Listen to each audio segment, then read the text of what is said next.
Salut Vincent. Salut Mario. Peux-tu nous parler un petit peu de ton parcours universitaire puis comment tu as abouti chez PwC finalement?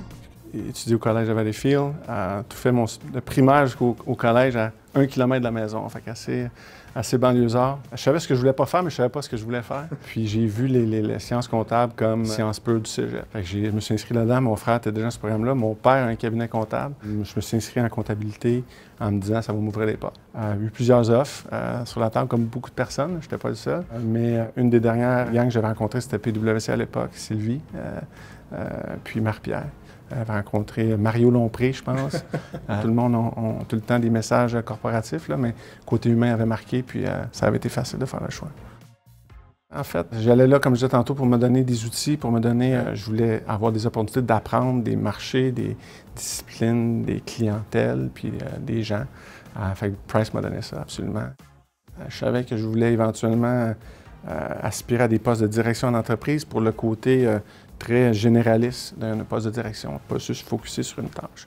BBA firme d'ingénierie, tout ce qui est un électron ou un minéraux, c'est pas mal ce qu'on touche chez BBA. Poste de chef de direction financière, donc en charge des finances. J'ai une centaine de personnes à ma charge. Je pense que le défi professionnel que j'ai eu le plus, c'est d'être généralement très tôt dans ma carrière dans des rôles avec des responsabilités plus accrues. Fait que d'arriver tout le temps un peu jeune comparé aux autres ou à la table, faut que tu fasses une coche de plus pour avoir le respect des gens. Tu sais, les 10 premières années, tu es en mode de croissance, tu apprends, puis tu penses que tu sais tout. Puis de manière, il y a un point, un wow moment que tu réalises que c'est impossible que tu sais tout, puis la personne que tu penses que c'est tout, elle sait pas tout. Fait que là, quand tu as ce moment-là dans ta vie, tu dis, écoute, c'est correct que je comprenne pas tout, puis que tu es en mode, je dois apprendre à chaque jour. Je pense qu'au début de ta carrière, les succès sont les tiens.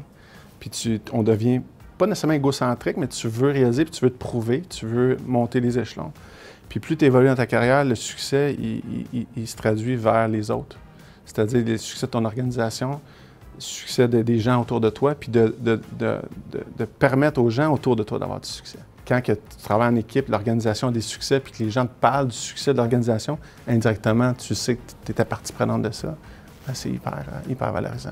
Comment vous voyez les technologies émergentes, comment vous les voyez impacter ce que vous faites chez BBA? On est déjà très évolué là-dedans, à comparer de l'entreprise moyenne au Québec, au Canada. En technologie, tu as les high curves. Au début, tu as une nouvelle technologie, c'est le fun, tu essaies, tu vois ce que ça peut faire. Puis là, tu commences à l'intégrer dans ton modèle d'affaires ou dans ce que tu veux faire. Puis là, tu t'aperçois, ça marche pas, ou ça marche pas tout le temps, ou ça marche pas exactement comme je pensais. Là, tu as un petit down, puis là, tu as une courbe de progression. On est dans cette courbe-là. Donc, on veut essayer de faire encore une fois les bonnes affaires. On sait, on se met pas la tête dans le sable, on sait que c'est là pour rester. Mais comment ça va s'intégrer, on est là-dedans. On sait qu'il y a de la valeur, on sait qu'on veut le faire, mais évidemment, on veut le faire de la bonne façon.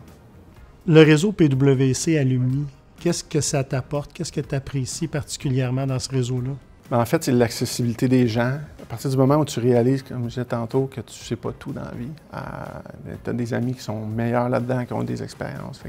D'être capable, au bout d'un courriel, d'un texto, de parler à quelqu'un qui a vécu ça, puis d'aller chercher l'expérience, puis de réseauter. C'est quelque chose que j'aurais pas eu autrement. J'aurais pu chercher sur Internet, mais je ne serais pas tombé nécessairement. Fait que la facilité de ça, puis c'est important de le faire. Merci d'avoir pris le temps. Merci. Hey. Merci, Marie.